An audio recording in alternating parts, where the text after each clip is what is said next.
Hello students, a very good morning everyone, and this is Professor Menin D'Souza and welcome for your FYJC English lecture. Children, today we are going to analyze with the next poem from a syllabus. The name of the poem is There is Another Sky. Now children, if you just have a look at the name of the poet, this poem is written by Emily Dickinson. Emily Dickinson is a very famous American poet of the 19th century, and most of her poems are children either motivational poems होते हैं इनके या तो फिर philosophical poems जो आपको थोड़ा कुछ सोचने पे मजबूर करेंगे. And motivational because they teach you how to face the difficulties in life. So this is and very importantly children, अगर आप बोर्ड पे देखोगे तो आपको पता चलेगा कि ये कोई बहुत कंजेस्टेड, बहुत सारे लाइंस का बड़ा सा पोएम नहीं है. आपको गिन चुन के यहाँ पे मिलते हैं कुछ 14 लाइंस, और इसीलिए There is Another Sky children is actually known as a Petrarchan sonnet. अच्छा, so this is the structure of the poem. क्या बोलते हैं इसको? Petrarchan sonnet. Sonnet children is a poem which consists of how many lines? 14 lines. तो आप imagine करना, in such a simple structure, इतने simple से वर्ड्स में, छोटे से छोटे लाइंस में लोगों को मोटिवेट करने का एबिलिटी था उनका. और सबसे बड़ी बात, she was living a lonely life, secluded life children. लोगों में मिक्स होना, क्राउड्स में रहना, ये एमिली डिकिंसन को पसंद ही नहीं था. So I think, like example, she is talking about calm, peace, serenity of life. ये सब words को उनके poem में बहुत ज्यादा importance मिलता है. Now we all are aware children कि like अगर आपको एक poem अच्छे से समझना है तो आपको उसका background पता होना चाहिए कि कौन से background को लेके poem लिखा गया. So what is the background children that is used in this poem? तो suppose यहाँ पे एमिली डिकिंसन्स ब्रदर, उनके भाई, ठीक है. Now he has faced some difficulties in life, जो अभी हालात से हार चुके हैं, and suppose कि like वो घर छोड़ के चले गए. अभी एमिली डिकिंसन ने लेटर के जरिए अपने भाई को अपना जो नेगेटिव एटीट्यूड होता है उसको गिव अप करने के लिए यहाँ पे अपील किया हुआ है. In fact she is trying to motivate her brother, और एंड में वो अपने भाई को रिक्वेस्ट करेगी कि प्लीज रिटर्न होम. तो एक काम करते हैं, यहाँ पे चिल्ड्रन आपको पता चलेगा कि हर बार एमिली डिकिंसन ने कौन से वर्ड्स यूज किए कि वहां पे ऐसे होता रहेगा लेकिन हमारे यहाँ पे ऐसा है. मतलब हम लोग यहाँ पे दो अलग अलग सिचुएशंस की बात करें, दो अलग अलग यहाँ पे सिनारियोस क्रिएट करते हैं children, and both the scenarios they tell us the different shades of life. और एमिली डिकिंसन के पोएम्स का खासियत वही है चलो कि हमारे लाइफ के जो अलग अलग शेड्स होते हैं. Sometimes life goes very smoothly children, कि इतना खुशी होता है कि पूछना मत, और कुछ ऐसे हालात होते हैं तभी मतलब दुखों का पहाड़ जब गिरता है तो भी पूछना मत. तो आई थिंक लाइक चिल्ड्रन एक लाइफ है और हम लोग एक दूसरे लाइफ का इमेजिनेशन कर सकते हैं. So that's what the poem is all about. So after telling you the background of the poem, now we can just go ahead and understand what the poem exactly has got for us. But before that, I just want to tell you that there are two different attitudes that people have. एक होता है children optimism. Optimism का मतलब आपको पता है. Optimism means we think positively. कभी-कभी क्या होता है कि like बुराई में से भी हम लोग कुछ अच्छा ढूंढ सकते हैं. इन द सेंस कि लाइक एग्जांपल मार्क इंग्लिश करके एक आदमी था. Now suppose like example New Zealand में से बचपन में उसका ड्रीम था कि like he wanted to become a rugby player, लेकिन क्योंकि नहीं जमता था तो वो माउंटेनियरिंग में गया. और माउंटेनियरिंग में जाने के बाद चिल्ड्रन हर एक माउंटेनियर का जो एक ड्रीम होता है ना कि कभी किसी दिन मुझे माउंट एवरेस्ट पे पहुंचना है, तो इसका भी वही ड्रीम था. लेकिन फिर अनफॉर्चुनेटली एक हादसा हुआ और वो लोग आइस केव में फंस गए थे. 14 दिन तक बर्फ के अंदर थे. तो बाहर आने के बाद उनके दोनों पैरों को एम्प्यूटेट किया गया था. So he was a double amputee. अच्छा, और सब सपने यहाँ पे मतलब एग्जांपल डिमोलिश हो गए थे. अच्छा, जैसे ही वो रिकवर कर रहे थे तो इनको ख्याल आया कि चलो कम से कम साइकिलिंग वगैरह तो ट्राई करता हूँ। डुप्लीकेट लेग्स थे, स्टंप्स लगाए हुए थे। अच्छा, ये ट्राइड, जमा था उनको, फिर उन्होंने एक ओलंपिक्स में पार्ट लिया था, वहां पे भी उन्होंने मेडल जीता था। देन फाइनली थॉट क्या है, if I can do this why not mountaineering, and then he started again. फिर माउंट कुक, माउंट कोयू, और 2006 में ना वो माउंट एवरेस्ट पे जाने वाले फर्स्ट डबल एम्प्यूटी थे। दोनों पैर नहीं है फिर भी किधर पहुंचे, माउंट एवरेस्ट। तो आज वो मोटिवेशनल स्पीकर का काम करते हैं, और मोटिवेशंस देते वक्त वो जनरली जब भी कोई लेक्चर लेते हैं तो अपना एक फोटो दिखाते हैं। फोटो में क्या दिखाया रहता है कि वो माउंट एवरेस्ट पे क्लाइंब कर रहे हैं। Then he will ask the people, लोगों को पूछा जाता है कि लाइक आप फोटो में क्या देख सकते हो। तो ऑब्वियसली लोग हमेशा की तरह पेसिमिस्टिक होते हैं। क्या बोलते हैं पता है, कि हम लोग देख सकते हैं कि एक ऐसा इंसान जिसके दोनों भी पैर नहीं है माउंट एवरेस्ट पे क्लाइंब कर रहा है, दैट्स व्हाट दे सी। लेकिन मार्क इंग्लिश भी सबको बोलता है कि नहीं, मैं इसको अलग नजरिए से देखता हूं। मैं ऐसे सोचता हूं कि एक ऐसा व्यक्ति माउंट एवरेस्ट पे चढ़ रहा है जिसके दोनों भी पैरों को ना टूटने का डर है, ना बर्फ का कोई टेंशन है। मतलब डुप्लीकेट पैर है, नुकसान है, लेकिन फायदा भी तो है। असली वाले होते तो शायद टूट जाते थे वापस से, अभी डुप्लीकेट है, अगर टूट जाएंगे तो वापस से फिक्स कर सकते हैं। The best part of having duplicate legs like mine is that you can fix them on the spot. देखा आपने, हैंडीकैप होते हुए भी उनका पॉजिटिविटी देखो। तो उसी चीज की जरूरत होती है चिल्ड्रन, कि लाइक अगर आप पेसिमिस्ट रहोगे, अगर आप नेगेटिव सोचते रहोगे, तो शायद लाइफ में हम लोग सिचुएशंस को फेस नहीं कर पाते।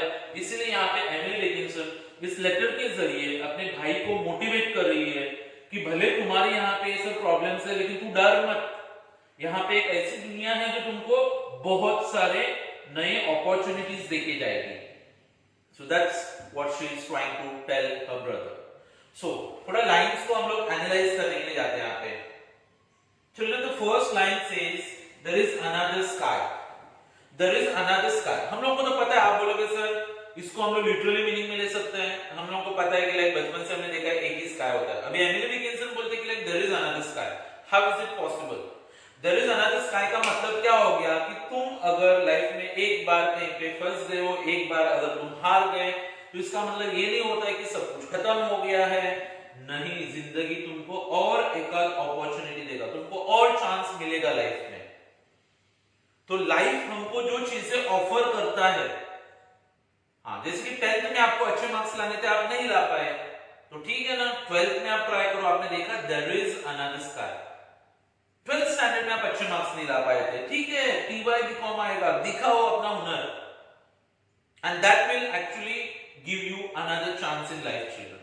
सो इसीलिए उन्होंने बोला हुआ है there is another sky, that means there is another chance in life, there is another world that is waiting for you, जहां पे आपके लिए सब कुछ अच्छा होगा। फिर the second line says ever serene and fair. Serene word children means peaceful, calm. There are no difficulties there are no tensions to bother you out, and everything will be so calm and so cool that you will really enjoy that particular life, that is very serene and it is fair. उसमें कोई darkness नहीं होता है। Fair would actually mean children, it includes all the goodness that we have, it has all the bright things. Darkness children is a symbol of evil. Darkness stands for something bad. तो उन्होंने क्या बोला, देखो वहां पे dark होता रहेगा, लेकिन एक दुनिया है जो एकदम शांत होती है, जो एकदम पीसफुल है, जो एकदम काम है और फेयर भी है। That means everything nice is waiting for you, सब कुछ अच्छा आपका इंतजार कर रहा है। The third line children, and then there is another sunshine. और भी एक सूरज है जो तुम्हारे लिए चमकना चाहता है, जो तुम्हारे लिए राइज होता है। तुम ये मत सोचो कि मेरी जिंदगी का सूरज तो ढल चुका है, मतलब मेरी जिंदगी में तो कोई उम्मीद ही नहीं बची। I have become hopeless, I have become desperate. No, Emily Dickinson बोलते हैं कि तुम डरना मत, तुम्हारे लिए और भी एक सूरज उगने वाला है जो तुम्हारे लिए एक नया उजाला लेके आएगा। देखा कितना अच्छा आइडियाज उन्होंने यहाँ पे बताया हुआ है। She directly says कि तुम डरो मत, और एक सन तुम्हारे लिए शाइन होगा, मतलब तुम्हारे लिए लाइफ में और एक अपॉर्चुनिटी आएगा चिल्ड्रन। नया सूरज नई उम्मीद की किरणें लेके आता है चिल्ड्रन। तो here also it means the same thing. दो इट बी डार्कनेस देयर, तुम्हारे वहां पे अंधेरा हो सकता है लेकिन हमारे यहाँ पे अंधेरा नहीं है। हमारे यहाँ पे क्या मिलेगा आपको? You will find sunshine. तो तुम वो अंधेरा छोड़ के इधर आने की कोशिश करो, सनशाइन में आने की कोशिश करो। अच्छा, then never mind the faded forests. जब हम लोग जंगलों में से जाते हैं तो कुछ जंगल ऐसे होते हैं जहां पे हर एक पत्ता मुरझा गया है, वहां पे बच्चों there is nothing green that you can see, और वहां पे देखने के बाद you feel very dull, there is no expectations in life that are left children. मतलब तुम्हारे जो जंगल तुमने देखे हैं वो फेड हो चुके हैं। अच्छा, फेडेड मतलब यहाँ पे मुरझाना होता है children. Austin, that would be the name of a brother, क्या बोले फिर से सुनो, नेवर माइंड फेडेड फॉरेस्ट्स। आपको याद रहेगा, साउंड रिपीट करते तो उसको हम लोग एलिब्रेशन बोलते हैं, तो यहाँ पे एलिब्रेशन को यूज किया उन्होंने कि तुम्हारे पूरे के पूरे जंगलों के पत्ते मुरझा गए, वहां पे ग्रीनरी बचा ही नहीं है, तुम भी तुम डरना मत। Never mind silent fields. खेत खलियान जो है बच्चों, फील्ड्स है, वो एकदम शांत है, उसमें कोई एक्साइटमेंट नहीं है, there is no life that is left in that, तो भी तुम माइंड मत करना। माइंड मतलब टेंशन लेना होता है, तो never mind means don't worry, you B relaxed. क्यों? अच्छा, क्या क्या बोले उसको, देखो, तुम्हारे वहां पे डार्कनेस हो सकता है, तुम्हारे यहाँ पे सब जंगल मुरझा गए रहेंगे, तुम्हारे खेतों खलियानों में क्या सब कुछ शांत बैठा हुआ रहेगा, लेकिन हियर इज लिटिल फॉरेस्ट, हमारे यहाँ पे एक छोटा सा जंगल है, और वो जंगल कोई मामूली जंगल नहीं है, whose leaf is evergreen। और हमारे इस छोटे से जंगल में जो पत्ते तुमको दिखेंगे वो हमेशा हरे भरे रहते, वो कभी मुरझाते नहीं है। मतलब तुम्हारा लाइफ भी ऐसे डल नहीं होगा, it will be full of excitement, it will be full of opportunities, and they are going to offer every new chance that you can have children. तो उन्होंने पहले बताया कि उसके भाई का एक्चुअल लाइफ कैसे है और उनको कौन से लाइफ में लाना चाहती है, उसका डिस्कशन हो रहा है यहाँ पे।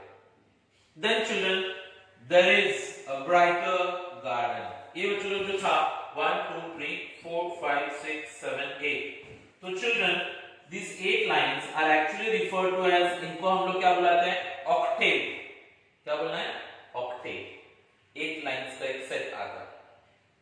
उनके पोएम्स में आपको कुछ अनकन्वेंशनल पंक्चुएशन मार्क्स यूज करते हुए मिलेंगे जो जहां पे नहीं होने चाहिए, और उनका राइमिंग स्कीम अलग होता है थोड़ा सा, उसको हम लोग स्लांट राइम्स करके बोलते हैं।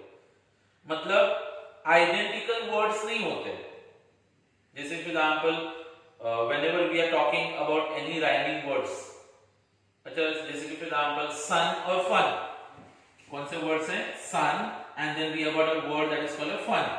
Now we know that is a perfect rhyming words. क्या बोलोगे उसको? Perfect rhyming words. But sometimes you might come across certain words children जो exactly identical नहीं होते हैं लेकिन similar होते हैं।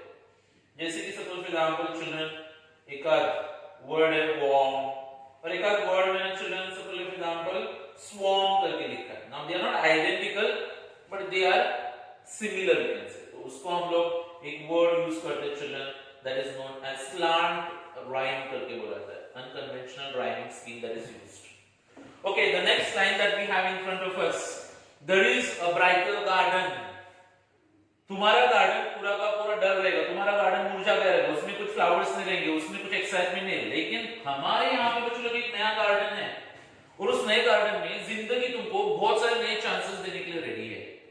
जिंदगी तुमको नई उम्मीदें लेके आएगी। Life is going to be full of hopes.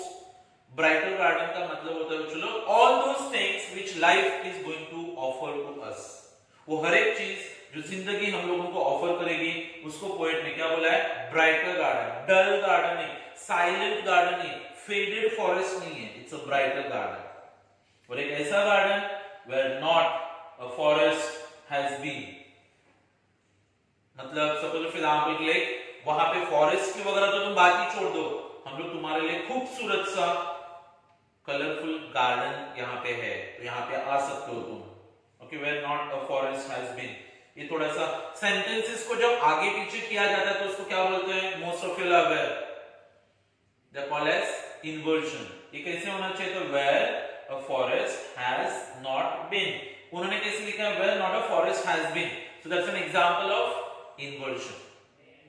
अच्छा, then in its unfading flowers, मतलब एक ऐसा फॉरेस्ट नहीं है चिल्ड्रन जहां पे सब कुछ डल होगा. नो, एक ब्राइट गार्डन है और उसके अंदर जो फ्लावर्स तुमको मिलेंगे वो कैसे है? तो दे आर अनफेडिंग फ्लावर्स. इधर हमने एक वर्ड यूज किया था children, that is faded forest, मुरझे हुए फॉरेस्ट. यहाँ पे अनफेडिंग फ्लावर्स मींस चिल्ड्रन कभी न मुरझाने वाले फूल तुमको उस गार्डन में मिलेंगे. एक ऐसा गार्डन जो हमेशा ब्राइट होगा, जहां पे कभी अंधेरा नहीं होता है, जहां पे सिर्फ और सिर्फ तुमको होप्स दिखाई देंगे. So it's the unfading flowers. And then I hear the bright bee hum. एक ऐसा गार्डन जो एकदम ब्राइट है, कभी न मुरझाने फ्लावर्स है वहां पे, एंड वहां पे जो मधुमक्खियां आती है, बीज आते हैं, वो फूलों के ऊपर बैठ के हम, that is like the sound that is made by the bees. मधुमक्खी जो आवाज करती है उसके लिए हमने कौन सा साउंड वर्ड यूज किया हुआ है? Hum. And most of your aware children कि like any word, generally for example children किसी भी वर्ड से अगर हम लोगों को क्या बताया जाता है? साउंड. तो ऐसे वर्ड्स को भी refer to them as onomatopoeia. क्या बोलना है? Onomatopoeia. Sound express through the word hum. और फाइनली उन्होंने अपने भाई को कुछ रिक्वेस्ट किया हुआ है यहाँ पे. And what the request is all about? Prithee. बहुत से लोगों को लगता है कि उसके भाई, कुछ कॉलेज में वगैरह बोलते हैं क्लासेस में कि प्रीति मतलब उसके भाई का नाम था. प्रीति किसी भी एंगल से भाई का नाम नहीं लगता है, लड़की नहीं थी वो. Prithee children is actually old English और which stands for pray thee. ये दो वर्ड्स को मिला के ओल्ड इंग्लिश में एक वर्ड तैयार होता था जिसको हम लोग प्रीति बोलते थे. क्या बोलते थे? प्रीति. अच्छा, what does it mean children? Pray thee. That means I pray to you. I am requesting you. मैं आपसे प्रार्थना कर रही हूँ या फिर मैं आपको रिक्वेस्ट कर रही हूँ. और वो रिक्वेस्ट क्या है? तो into my garden come. What she is saying children? Into my garden come. अभी मेरे गार्डन में आ जाओ. मतलब क्या? वो तुम्हारी दुनिया है, वो तुम्हारा गार्डन है, वो तुम्हारा फॉरेस्ट है, लेकिन वहां पे सब कुछ डल है. वहां पे तुम हार चुके हो. वहां पे जिंदगी तुमको कुछ उम्मीद नहीं दिखाएगी. Life has got nothing to offer for you. लेकिन मेरे पास एक ऐसा गार्डन है जिसके फ्लावर्स कभी मुरझाते नहीं है, जो हमेशा ब्राइट होता है. अच्छा, दूसरी बात, वहां पे फॉरेस्ट होगा तो छोड़ो, but we have colourful garden. तो तुम्हारा जो लाइफ है उसको तुम छोड़ के, उस गार्डन को छोड़ के तुम हमारे गार्डन में आ जाओ. मतलब she is actually requesting her brother to come back to his house, जो एक्चुअली हार चुका है, जिंदगी से थोड़ा सा थक चुका है, इसलिए वो घर छोड़ के चला गया था. तो अभी एमिली डिकिंसन अपने भाई को अपने घर पे री-इनवाइट कर रही है, क्योंकि वो बोलती है कि लाइक जिंदगी तुमको और भी चांस देगा, जिंदगी तुमको और भी अपॉर्चुनिटीज देगा. और उसके लिए कौन से वर्ड्स यूज किए हमने? Brighter garden. So children, if you just really want to understand this poem properly, so we need to understand like how the contrast is created. हर बार बोलते हैं कि हाँ तुम्हारे यहाँ पे ऐसे, हमारे यहाँ पे ऐसे. तुम्हारे वहां पे वैसे होता रहेगा, लेकिन हमारे यहाँ पे तो ऐसे है. तो तुम वहां पे क्यों रहना चाहते हो? वो फॉर एग्जांपल जो तुम्हारा माइंडसेट है उसको तुम छोड़ दो और नए नजरिए से देखो जिंदगी को, और तुम उसको और ज्यादा फ्रूटफुल और ज्यादा कलरफुल बना सकते हो, क्योंकि यहाँ पे सब कुछ अच्छा ही रहेगा. So that's exactly the meaning of this particular poem that we have. What's called as that is another sky. Children, entire poem is trying to motivate us during the times of loom. For example, whenever there is a recession in life, children, or whenever you feel that things have turned very ugly in life, I think like a poem आपको बहुत ज़्यादा motivate करके जाएगा. So that's the meaning of the poem. So thank you very much. Hope so you understood the poem. Next time, children, we should be talking about some grammar, for example, poetic devices, and फिर poem का appreciation कैसे लिखते हैं वो सिखाऊंगा मैं आपको. Till then, bye everyone. Take care. See you in the next lecture.